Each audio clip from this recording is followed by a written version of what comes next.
Assalamualaikum warahmatullahi wabarakatuh. Baiklah sahabat Pudiang TV, dimanapun Anda berada, berjumpa lagi dalam segmen berikutnya, yaitu dalam acara tanya jawab atau beradu argumentasi dengan Bapak Tuanku Malencayo. Dan pada malam ini Bapak Tuanku Malencayo telah datang ke studio kita. Assalamualaikum Bapak. Waalaikumsalam warahmatullahi wabarakatuh. Bagaimana keadaan Bapak pada malam ini? Ya, dalam episode sebelumnya kita kan telah membincangkan tentang paham kuno dan modern.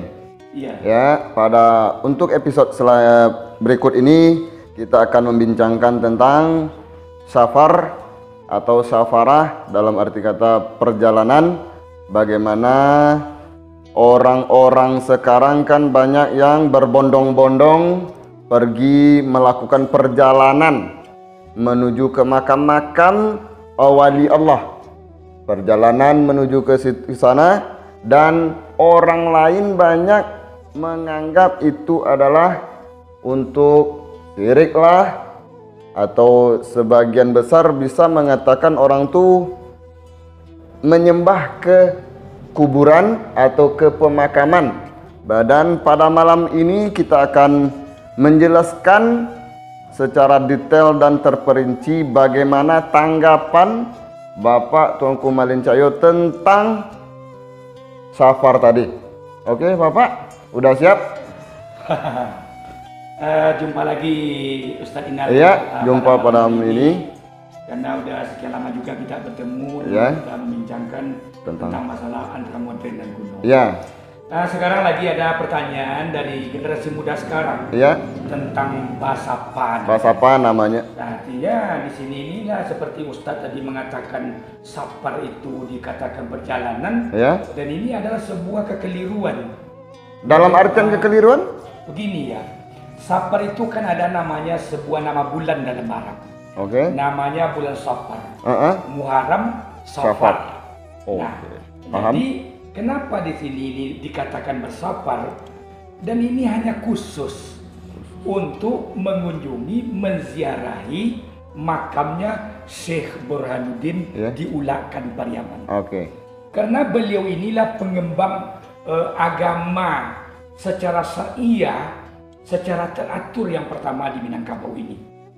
Nah, jadi orang yang bersafar artinya pergi berbulan safar untuk pergi ke makam gurunya Syekh Burhanuddin ini. Nah, bukan perjalanan ya. Bukan perjalanan ya artinya. Bukan. Nah, selanjutnya tentang masalah syirik.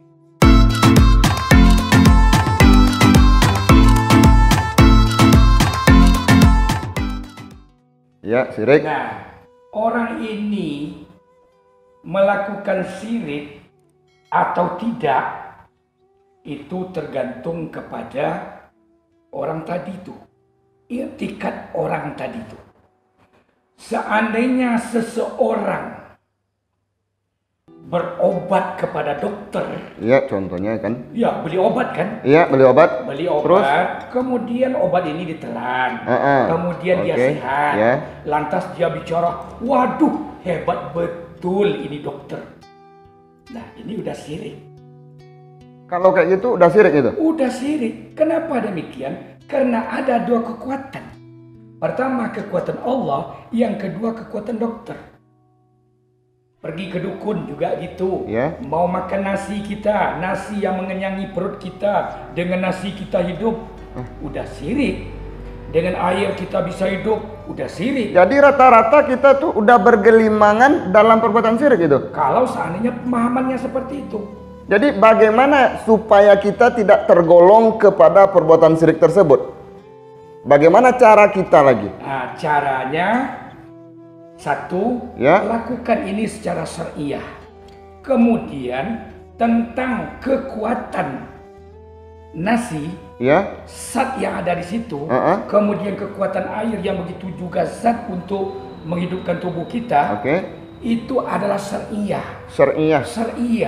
Secara batinianya, la haula wala quwata illa billahil aliyil azim. Tidak ada kekuatan daya upaya apapun terkecuali Allah yang besar. Allah Subhanahu wa Ta'ala. Nah, gini. Kemudian menyangkut masalah tadi ya. Memang beliau ini meninggalnya di bulan Safar. Di akhir abad ke-17. Nah, karena beliau ini meninggal di bulan Safar, Ya. maka murid-muridnya dahulu sampai sekarang mengunjungi gurunya ini, tempatnya ini, makamnya ini, memperingati hari wafatnya beliau. Nah, orang bersama-sama ke sana. Sesampainya di sana, orang mendoakan beliau. Oh, berzikir contohnya. Berzikir. Iya, contohnya yang lain. Baca Al-Quran. Asrafal Anam. Baca Asrafal Anam. Oke. Kan itu kan menimbulkan pahala. Iya, menimbulkan pahala untuk beliau. Menimbulkan pahala. Setelah pahala ini timbul, kemudian kita doakan guru kita ini. Namanya Syekh Burhanuddin tadi. Oke, tunggu. Tadi kan kita berbicara tentang mendoakan beliau. Iya. Ya, mendoakan beliau di sana. Padahal dia itu kan udah wali Allah. Udah wali Allah. Mengapa kita mendoakan beliau? Sedangkan beliau itu udah dijamin wali Allah itu. Mengapa kita harus mendoakan beliau? Kenapa tidak mendoakan diri sendiri aja? Begini Ustaz Indar. Ya. Wali Allah. Oke. Kemudian Rasulullah. Ya. Rasulullah sendiri. Ya. Jauh di atas wali Allah itu. Sampai sekarang kita masih mendoakan. Mendoakan dalam Allahumma sholli ala Sayyidina Muhammad. Ya. Wa ala ali Sayyidina Muhammad. Ya. Berbanyak selawat ini.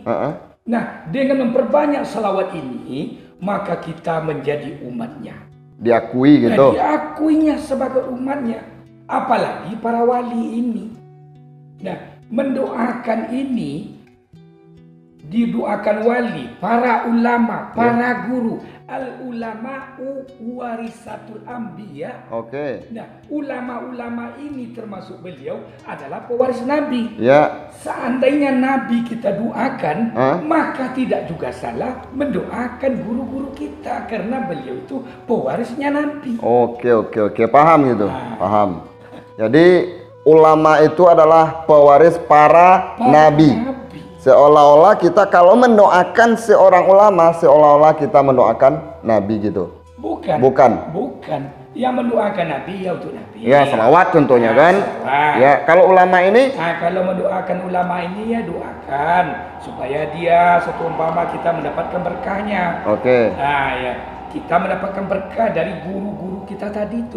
Ya, jadi kalau kita... dari Nabi tadi kita mendapatkan syafaatnya.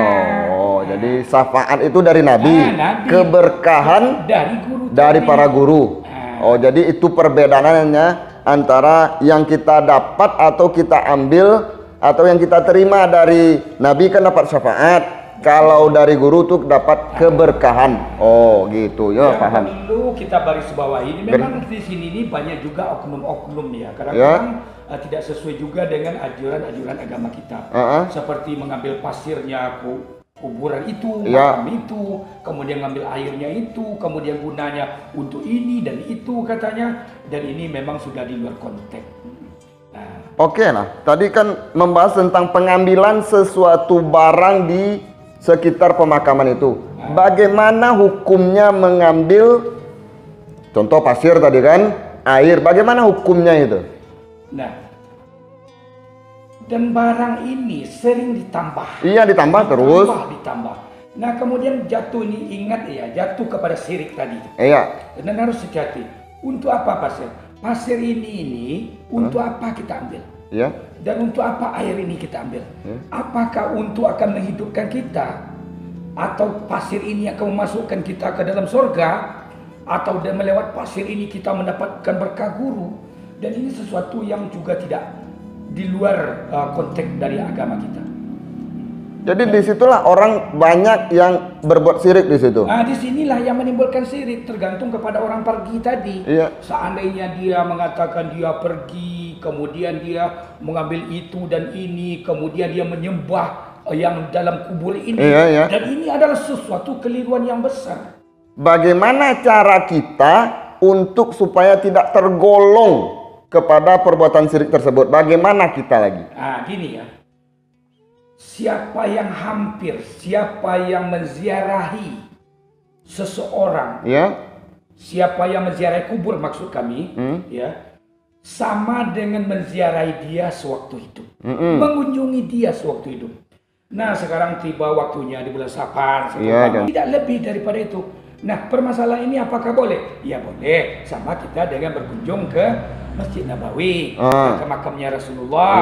Nah, kemudian kita di situ mendoa juga, kemudian kita sholat di Nabawi, ya, kemudian mendoakan beliau, ya sama, cuman samanya sama mendoa. Tetapi kalau perbedaan pahalanya tentu jauh berbeda.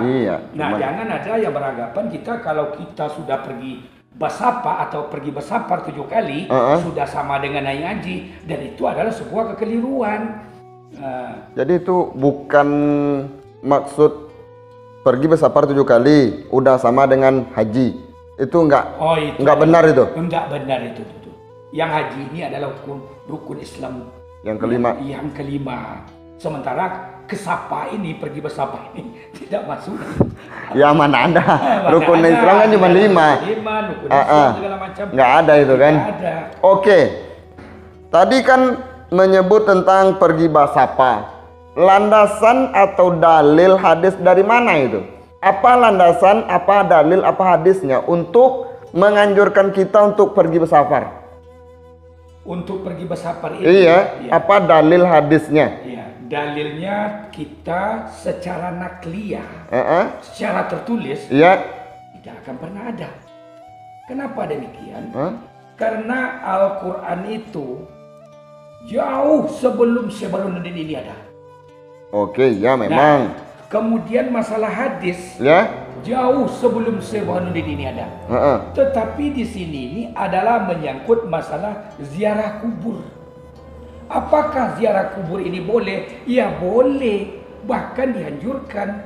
Rasulullah sendiri kok sewaktu di Madinah hampir setiap malam di ujung malam, sewaktu dia tidur bersama Aisyah di rumahnya Aisyah, dia berkunjung ke makam Baqi ini. Dia berziarah. Nah, ziarah kubur itu hukumnya sunat.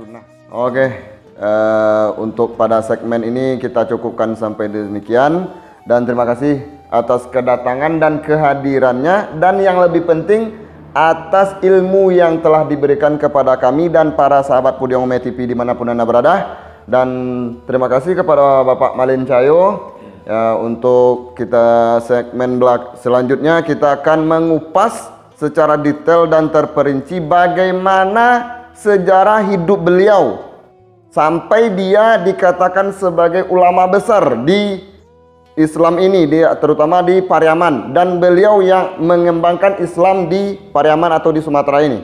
Bagaimana? Jadi untuk segmen berikutnya kita akan mengupas sejarah beliau, dan untuk pada malam ini kita cukupkan sedemikian, dan terima kasih kepada Bapak Malin Cahyo yang telah berkesempatan hadir, dan terima kasih. Assalamualaikum Bapak. Waalaikumsalam warahmatullahi wabarakatuh.